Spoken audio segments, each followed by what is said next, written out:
Well, thank you. That's a very nice applause. I haven't even said anything yet, so that's a good start. Good morning, ladies and gentlemen. As you've heard, my name is Martine Wright, and I'm proud to say that I'm captain now of the Great Britain sitting volleyball team. And thank you. And I did have the huge honour of taking part in the London Paralympics. A dream I've been working towards over the past few years, but that hasn't always been my dream. And 10 years ago now, can't quite believe it's 10 years ago, but 10 years ago, I was on the way to work as an international marketing manager, and I got on a Circle Line tube, and it changed my life forever. I was sat just 4 foot away from one of the suicide bombers that decided to hit London that morning. My family frantically searched for me for 2 days, and they finally found me at the Royal London Hospital, completely unrecognisable. I'd lost both my legs above the knee, lost 80% of my blood, been resuscitated several times, and was in a deep coma. And after 11 days, I came out this coma to look down in my bed and see that my legs were gone. I can't really describe to you how I felt at that moment, but I pretty much felt like my world had ended. I just couldn't believe that out of the millions of people every day that get on the tube, I was the most injured survivor. It seemed so unfair. Now, I'm sure, with all of you here today, I'm sure there's many of you that have either been through something equally traumatic or know of someone that has been through something like that. And I'm sure there's one thing that they would tell you, that there was a turning point that they were faced with. My turning point came on a day when I was supposed to be bridesmaid for my best friend. But instead, I was strong enough for the first time to go to the gym physio at Royal London. And I remember looking around this room and seeing all manner of different people. I saw a girl who had lost, she's a very good friend of mine now, who'd lost both her legs, but also both her arms through meningitis. I met other victims of the bombings who might not have been as physically injured as me, but psychologically they were completely traumatised. And this was the day that I found out how many people died that day. 52 people, innocent people, on the way to work had been killed, and I had no idea at all before this point. So for me, I believe this was my turning point, and this was the day that I think I said to myself, Martine, pull yourself together. You got 2 choices. Either you can sit there and feel sorry for yourself and keep asking that question, why me, and decide never to walk again, or decide that life carries on. And yes, it was an awful thing, worse than anything I could have ever imagined, but there are always people worse off than you. I didn't die that day, and I had a choice. I had a choice to live my life, whatever it may hold. So that's when I did start to learn to walk again. I'm just reaching over for the clicker. And as you can see from this picture here, I'm not saying it was the easiest thing in the world. It actually was the hardest thing out of everything. But after a year, I finally got my sea legs. And I think this was the hardest time out of all of it. I was suddenly back to normal life, but not normal as I knew it. So, not being able to live in my flat in London, not being able to go back to my work, having to live with my mum. And I remember this one day where I just couldn't stop crying. And my sister, my older sister, came to me and she said, Martine, what's wrong? And all I kept saying was, all I want to do is walk out this house and go home. All I want to do is walk out this house and go home. And I think when you go through something traumatic, well, for me, the hardest thing to deal with was the memories of how I used to do things before. Suddenly you're one person one day, and then you wake up 11 days later for me, and you find out that you're someone else. So, the thing about change is that a lot of the time we don't know when it's going to happen.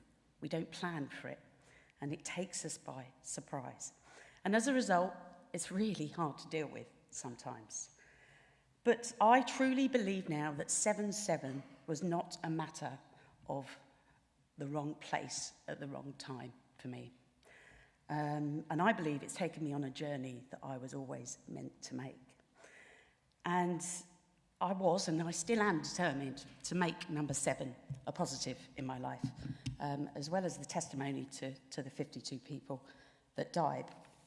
And maybe, just maybe, that number 7 could actually make my life better and more improved. And I believe all of us, every single one of us, need some strategies and techniques that we need to rely on in order to get us through this change, this tragedy sometimes. And funny enough, I have 7 of them. And that's what I call my power of 7. And the first one of these is choices. As I said before, we all have choices. Whatever happens to us in life, we have choices. We have 2 choices a lot of the time. Number 2 is maximising every opportunity. It's all about your personal growth. So in order for me to find that resilience, that strength after what happened, I knew I had to grab every opportunity I could. So again, from learning to fly, to skiing, to jumping out of a plane, that wasn't popular with my mum and dad, I tell you, to being awarded the Helen Rollison Award, which was amazing, to learning to dance again, which that was a highlight. Who wouldn't like being completely strictified and then being swung round by the lovely Ian Waite for 6 weeks? But what I'm trying to say is that good can come out of bad. And all these things I've done, I would never have done if it weren't for going through the worst time of my life. And we all have choices, as I said. We can sit there and feel sorry for ourselves, or we can get up and say, no, I'm not standing for this, and be determined to get something positive out of it. I believe anything is possible as long as you believe. So number 3 of my power of 7 is embracing change, or change management, as you might want to call it. And if we're all honest, every single one of us in this room is scared of change. But what we need to realise is that change brings opportunity. It stretches us, it challenges us, and it makes us stronger. And I knew I had to accept these changes in order to get something good out of it. And I knew I had to do something as a result of losing my legs. So I was invited to go to a Paralympic Potential Day, where you can go and try all different sports. Pretty much tried everything, but fell in love with sitting volleyball. And as you can see, I'm there with my lucky number 7 on my shirt. And what I love about sitting volleyball is, number 1, you don't play in a wheelchair. So it's a great sport. We move constantly round on the floors on our bums. It was actually first called bum ball.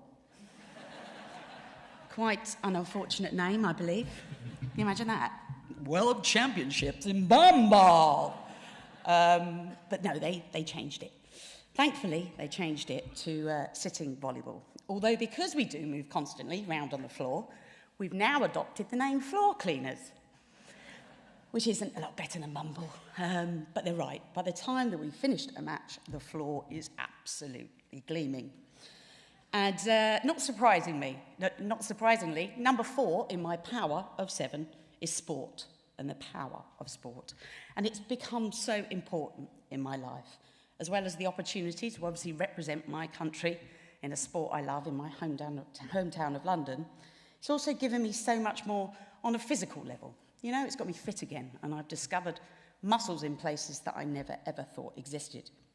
Emotionally, you know, it gave me my confidence back. It improved my self-esteem, and it got me out meeting like-minded people. And psychologically, for me, I think this was the most important, and still is. Number 1, it gave me that ambition and drive back that I used to feel at work. But number 2, it gave me a new dream to work towards. And I believe, as I said, it's taken me on a journey that I was always meant to make. And this takes me on to number 5. And my number 5 is teamwork. I have learnt so much from being involved in sport again, and being captain to a bunch of very strong, independent people. See, the thing about us, like many teams, like many of the teams that you're in or you lead or develop, is we were all completely different. Different backgrounds, different cultures, different values, just different walks of life. And we were also a squad of very different ages, not sure whether you can see from the photo, but from 13 years old to 43 years old. So we knew that we were going to be facing some pretty difficult situations in order to embark on our journey, our dream journey of getting to London 2012. So we realised that we were only going to get there if we stuck together, if we worked as a team, and if we agreed on some clear, concise goals and values. And I truly believe that these values here, if we hadn't had them, we would never, ever have got to the London Paralympics. So the first one of these was respect. And we needed to respect people's ability to make the right decisions, allowing everyone to have their own views. We needed to respect the position that we now found ourselves in. We were representing our country in a sport that we loved. The second one was trust. We needed to allow people to be themselves. This was a huge one for us. As I said, we were all very different people. And we needed to trust and believe that everyone was doing everything they could for the good of the team, even though that might not be the same as you. And we needed to rely on each other and be honest and accountable to each other. So we had respect, trust. Third one, commitment. That we were all committing to investing as much time as we could. We needed to make everyone feel empowered with a specific role and a purpose within the team. We needed to commit to being one team. As I said, we were never going to get there if we didn't commit to be a dedicated, determined, disciplined, professional and resilient team. And we needed to commit, I suppose, to the greater good, for not our individual values, but for our team values. So the fourth one for us, this was a huge one for us, and I'm sure it is in your lives, in the careers that you lead, and that is communication. And we needed to agree and follow these values. We know that it's all quite easy sometimes to sit around a nice round table with some sparkling water and going, we need to come up with some values. There's another thing actually getting people to follow them and agree with them and believe in them. And we needed to listen and reflect on what was being said by who. Now, this was a huge one for us. And this is what we called agreed preferences. And I think we've all been brought up in the world with these sayings, which is, speak to people the way that you would like to be spoken to. Treat people the way that you would like to be treated. Well, I think this is wrong. Because we're all different people. And we all react in different ways, in the way that people communicate to us. So these agreed preferences were really looking at who you were talking to and how they wanted to be communicated with. So respect, trust, commitment, communication. And obviously running across all of them was diversity. We were all very different. As we all know, it's very rare for teams to have the same sorts of people in them. And actually, it's those teams that fail a lot of the time. So we realised that our differences brought a uniqueness to us, something that we would rely on going forward to the Paralympics. And I'm not saying it was easy. We were training a ridiculous amount of hours before London, not being paid for it. And I had those days where I just felt like I was hitting my head against a brick wall. And again, I imagine all of you with the demanding careers that you have must feel like that sometimes. And I had a very easy coping mechanism to deal with those days. And it was just an image that I used to store in my head. And it was of my son, Oscar, at the Paralympics, holding up a banner in the crowd. No idea what it was going to say on it, but that image really got me through those tough times and gave me a coping mechanism that I felt like I could wake up the next day and carry on. So we worked and worked and worked, and we finally got there to London. And we didn't come back with a medal, but we achieved so much, and we had to balance our expectation with our experience. The short-term goal was to get to London, was to pick up as much experience as we could. But the long-term goal for us was Rio in 2016. And there have been so many amazing memories from that time. I'm sure many of you have them as well, have your own. But for me, one of the best memories was the opening ceremony. And this sums up my number 6 in my power of 7. And that is Team Me. We all have a Team Me, and we're part of someone else's Team Me. My Team Me is made up of my family, my friends, my teammates, my managers, all those healthcare professionals, emergency services, Liz, for saving my life, for putting me back together again. And when I was walking around in front of 80,000 people going mad, I was doing it for them, but also doing it for me, I suppose. So that was a very special night. And this is some of my Team Me here. And I do need to just share this with you, that this was taken, well, the 2 of these pictures were taken after the first game, the first Paralympic game. I was walking out of a tunnel in Excel Arena in front of 9,000 people. You know, before this point, the biggest crowd we'd ever played to was about 300. So you can imagine, emotions were running high. But I came out this tunnel and I looked over to my left and I saw that image I had in my head of my son, Oscar, with a banner saying, "Go, Mummy, go." And I knew at that point that all the blood, sweat and tears, literally, had all been worth it. Again, interestingly enough, the top left photo, I had friends saying to me, that's my dad, right, behind his banner. Can't see my dad. I had friends saying to me after the first game, "We made the mistake of sitting behind your family." I was like, oh no. Were they really loud? I was like, no, I just couldn't see anything with the size of your dad's banner. So that was a great morning. But my 7th and my last, and I believe the most important out of my power of 7 is belief. And I'm not saying the last 10 years have been easy. It's been a roller coaster of a ride, but it's made me who I am today. And it's shaped my Team Me. And we've all become stronger and more resilient from it. And actually, we've all had positives out of it. So for instance, you know, my husband pursued his dream of running his own photography business. My family discovered a strength in each other as a result of that awful time. And my nephew, well, he was well chuffed. I took him to Walton Towers, and he realised he didn't have to queue up for any of the rides because I'm in a wheelchair. So, you know, that belief, that strength has all got us through, and we've got good things from it. And as I said, I truly believe that I was always meant to make this journey.